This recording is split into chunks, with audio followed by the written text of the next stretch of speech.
Hi friends, welcome to Make Money Tamil channel. இன்னைக்கு நாம பார்க்க போகிறது மியூச்சுவல் ஃபண்ட். ஸ்டாக் மார்க்கெட்டில் சரியான ஸ்டாக்கை பார்த்து நம்ம வாங்கணும், விற்கணும். இல்லைன்னா அது நமக்கு லாஸ் ஆகிடும். அதுக்கு ஆல்டர்னேட்டிவாக தான் மியூச்சுவல் ஃபண்ட். மியூச்சுவல் ஃபண்டில் இதுக்காகவே ஃபண்ட் மேனேஜர்னு ஒருத்தர் செலக்ட் பண்ணியிருப்பாங்க. அவர் எது சரியான ஸ்டாக் அப்படின்னு செக் பண்ணி இன்வெஸ்ட் பண்ணுவார். இன்வெஸ்டர் அமௌண்ட் எல்லாம் ஒன்றா இணைக்கிறது தான் ஃபண்ட் ஹவுஸ். ஃபண்ட் ஹவுஸ்ன்றது ஏஎம்சின்னு சொல்லுவாங்க. அதாவது SBI mutual fund, HDFC mutual fund, Tata mutual fund, Kotak mutual fund, Reliance mutual fund. Fund house fund மேனேஜர்னு ஒருத்தரை நிர்ணயிச்சிருப்பாங்க. அவர் தான் செக்யூரிட்டிஸ், அதாவது ஸ்டாக் இல்லை பாண்ட் அந்த மாதிரி இதில் இன்வெஸ்ட் பண்ணுவார். இன்வெஸ்ட்மெண்ட் பண்ணதிலிருந்து ரிட்டர்ன்ஸ் ஜெனரேட் ஆகும்.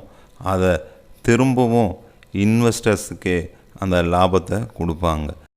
அவங்களுக்கு கிடைக்கிற ப்ராஃபிட்டும் லாஸும் எல்லாமே அவங்களோட கான்ட்ரிபியூஷனுக்கு ஏற்ற மாதிரி எல்லோருக்கும் சமமாக பிரித்து கொடுப்பாங்க. அதுதான் மியூச்சுவல் ஃபண்ட். இப்போது டைப்ஸ் ஆஃப் ஸ்ட்ரக்சர் பார்க்கலாம். Open ended scheme. இந்த ஸ்கீமில் ஃபிக்ஸ்டு மெச்சூரிட்டி பீரியட்னு எதுவும் கிடையாது. எப்போ வேணும்னாலும் வாங்கலாம், விற்கலாம். நமக்கு மணி தேவைப்படும் போதும் நம்ம எடுத்துக்கலாம். அடுத்து க்ளோஸ் எண்டட் ஸ்கீம் பார்க்கலாம். இதில் மெச்சூரிட்டி பீரியடு முன்கூட்டியே ஃபிக்ஸ் பண்ணியிருப்பாங்க. நாம் இதில் இன்வெஸ்ட்மெண்ட் பண்ணணுன்னா என்எஃப்ஓ டைமில் மட்டும்தான் இன்வெஸ்ட்மெண்ட் பண்ண முடியும். அதே மாதிரி சேல்ஸ் பண்ணும்போதும் அந்த ஃபிக்ஸ் பண்ண மெச்சூரிட்டி பீரியடு முடிஞ்ச பின்னாடி தான் நம்மளால் சேல்ஸ் பண்ண முடியும். அடுத்து இன்டர்வல் ஸ்கீம். இது open ended and close ended ரெண்டுத்தையுமே நமக்கு கலந்து தான் இருக்கும். அடுத்து டைப்ஸ் ஆஃப் மியூச்சுவல் ஃபண்ட். அதில் ஈக்விட்டி ஸ்கீம் பற்றி பார்க்கலாம். இதில் மேக்ஸிமம் இன்வெஸ்ட்மெண்ட் பார்த்திங்கன்னா ஈக்விட்டிஸில் தான் இருக்கும். இது சூட்டபிள் ஃபார் லாங் டேர்ம். இதில் வர ரிட்டர்னும் அதிகமாக இருக்கும், அதே போல் ரிஸ்க்கும் அதிகமாக இருக்கும். செக்டார் ஃபண்டும் ஈக்விட்டி ஸ்கீம் தான். இதில் இன்வெஸ்ட்மெண்ட் பண்ணுறது பார்த்திங்கன்னா ஸ்பெசிஃபிக் செக்டாரில் தான் பண்ணுவாங்க.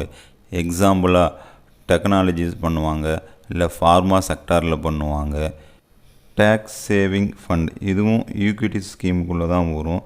எக்ஸாம்பிளாக இஎல்எஸ்எஸ்ன்னு சொல்லுவாங்க, அதாவது ஈக்விட்டி லிங்க்டு சேவிங் ஸ்கீம். இதுக்கு லாக்இன் பீரியடு ஒரு 3 years இருக்கும். இதுக்கு 80C பெனிஃபிட்டும் கிடைக்கும். அடுத்து டெப்த் ஃபண்டு. இதில் மேக்ஸிமம் இன்வெஸ்ட்மெண்ட் பார்த்திங்கன்னா ஃபிக்ஸ்டு இன்கம் செக்யூரிட்டிஸ் தான் போடுவாங்க. அதாவது பாண்டு, கவர்மெண்ட் செக்யூரிட்டிஸில், இல்லைன்னா ட்ரெஸரி பில்ஸில், இந்த மாதிரியில் தான் இன்வெஸ்ட்மெண்ட் பண்ணுவாங்க. எக்ஸாம்பிளாக சொல்லணுன்னா லிக்விட் ஃபண்டு சொல்லுவாங்க, இல்லை கிளிட்டு ஃபண்டு சொல்லுவாங்க. இதில் ரிஸ்க்கும் லோவாக இருக்கும், அதே மாதிரி ரிட்டர்னும் லோவாக தான் இருக்கும். ஹைப்ரிட் ஃபண்டு பார்த்திங்கன்னா ஈக்விட்டி அண்டு டெப்த் ஃபண்டு ரெண்டுலேயுமே இன்வெஸ்ட்மெண்ட் பண்ணுவாங்க. எக்ஸாம்பிளாக பேலன்ஸ்டு ஃபண்ட். அடுத்து சொல்யூஷன் ஓரியன்ட் ஸ்கீம்ஸ். இது ரிட்டைர்மெண்ட் ஃபண்டு, இல்லைன்னா சில்ட்ரன்ஸ் ஃபண்டு, அதாவது சில்ட்ரன்ஸ் ஃபண்டு மேரேஜுக்கோ இல்லை எஜுகேஷனுகளுக்காக யூஸ் பண்ணிக்கிற ஒரு ஃபண்டு. அடுத்து அதர் ஸ்கீம். எக்ஸாம்பிளாக இண்டெக்ஸ் ஃபண்ட். நிஃப்டி சென்செக்ஸில் டைரெக்டாக இன்வெஸ்ட்மெண்ட் பண்ணுவாங்க. மார்க்கெட் கேபிட்டலைசேஷனில் இருக்கிற டாப் 1லிருந்து 100 கம்பெனியை தான் லார்ஜ் கேப் ஃபண்டுன்னு சொல்லுவாங்க. அதே டாப் 101லிருந்து 250 வரைக்கும் இருக்கிற கம்பெனியை மிட் கேப் ஃபண்டுன்னு சொல்லுவாங்க. 250க்கு அப்புறமா இருக்கிற கம்பெனியை ஸ்மால் கேப் ஃபண்டுன்னு சொல்லுவாங்க. ரெகுலர் பிளான்ன்றது ஏஜெண்ட் மூலமாக நாம் போடுறது. ஏஜெண்ட் மூலமாக போடுறதுனால அவங்களுக்கு கமிஷன் இருக்கும். அது நம்ம கையிலிருந்து தான் கொடுக்குற மாதிரி இருக்கும். இதே டைரக்ட் பிளான்லன்னா நாமளே மியூச்சுவல் ஃபண்ட் ஹவுஸ் மூலமாக டைரெக்டாக இன்வெஸ்ட் பண்ணுறது. ஸோ அதில் கமிஷனும் இருக்காது. ஸோ நமக்கு வர்ற கெயினும் அதிகமாக இருக்கும். Next dividend. இது இப்போது ஐடிசிடபிள்யூன்னு நேம் சேஞ்ச் பண்ணியிருக்காங்க. அதாவது இன்கம் டிஸ்ட்ரிபியூஷன் கேபிட்டல் வித்ட்ராவல். இதுலேயும் 2 டைப்ஸ் இருக்குது. அதாவது dividend pay out, otherwise dividend reinvestment. நமக்கு வர லாபத்தை அவங்க கொடுக்கறது தான் டிவைடண்ட். அதுக்கு பேர் தான் டிவைடண்ட் பே அவுட். இதே வர்ற லாபத்தை அப்படியே ரீஇன்வெஸ்ட்மெண்ட் பண்ணாங்களன்னா அதுக்கு டிவிடெண்ட் ரீஇன்வெஸ்ட்மெண்ட். growth இது டிவிடெண்ட் மாதிரி எதுவும் கொடுக்க மாட்டாங்க, ஆனால் நம்மளோட இன்வெஸ்ட்மெண்ட் கூட சேர்ந்து growth ஆகிட்டு வந்துட்டுருக்கும். அடுத்து சிப்புன்றது சிஸ்டமேட்டிக் இன்வெஸ்ட்மெண்ட் பிளான். அதாவது மாதம் ஒரு தொகையை நம்ம இன்வெஸ்ட்மெண்ட் பண்ணுறது. நம்ம இந்த முறையிலையும் நம்ம இன்வெஸ்ட்மெண்ட் பண்ணிக்கலாம். அப்படி இல்லைன்னா லம்சம் அமௌண்ட்டு ஒரே முறையாக மொத்த அமௌண்ட்டும் நம்ம இன்வெஸ்ட் பண்ணுறது. மியூச்சுவல் ஃபண்டை நம்ம எந்த டைமில் வாங்கலாம்னா NFO டைமில் வாங்கலாம், அதாவது நியூ ஃபண்ட் ஆஃபர். அப்படி இல்லைன்னா ஓப்பன் எண்டட் ஸ்கீம் இருக்கிற சுச்சுவேஷனில் நம்ம எப்போனாலும் வாங்கிக்கலாம். இதோட வேல்யூ பார்த்திங்களன்னா NAVயில் கொடுப்பாங்க. அதாவது அன்றைக்கி இருக்கிற NAV ரேட்டு என்னன்றது டெய்லியும் ஃபிக்ஸ் பண்ணுவாங்க. ஸோ அதுக்கேற்ற மாதிரி தான் நமக்கு யூனிட்ஸ் கிடைக்கும்.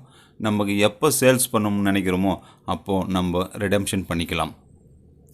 மியூச்சுவல் ஃபண்டை ஒழுங்குபடுத்துறது பார்த்திங்கன்னா செபி, அதாவது அதில் இருக்க ரூல்ஸ்லாம் செபி தான் கொண்டு வரும். SEBI means securities and exchange board of India. அதே மாதிரி மியூச்சுவல் ஃபண்டில் நம்ம ஸ்மால் அமௌண்ட்லேருந்து இன்வெஸ்ட் பண்ணலாம். மினிமம் 500 ரூபாயிலிருந்தே நமக்கு சிப் ஸ்டார்ட் ஆகுது. லம்சமாக மினிமம் 1000 கூட நம்ம ஸ்டார்ட் பண்ணிக்கலாம்.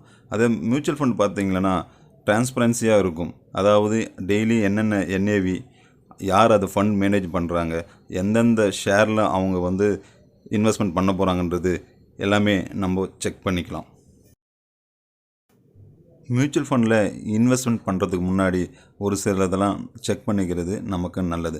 அதாவது அந்த கம்பெனியோட ஹிஸ்ட்ரி, அதே மாதிரி அந்த கம்பெனியோட ஃபாஸ்ட் பர்ஃபார்மன்ஸ், ஃபண்ட் மேனேஜரோட ப்ரொஃபைல், அவர் ஏற்கனவே வேறு ஏதாவது ஃபண்டு நிர்ணயம் பண்ணுறாரா, இல்லை வேறு எந்த மாதிரி ஒர்க்கெலாம் ஒரு ஃபண்டில் பண்ணிகிட்ருக்காருன்றதை நம்ம செக் பண்ணிக்கலாம். அடுத்து அந்த ஸ்கீமில் இருக்க வேறு சில ஃபியூச்சர்ஸை பற்றியும் நம்ம கோத்ரூ பண்ணணும்.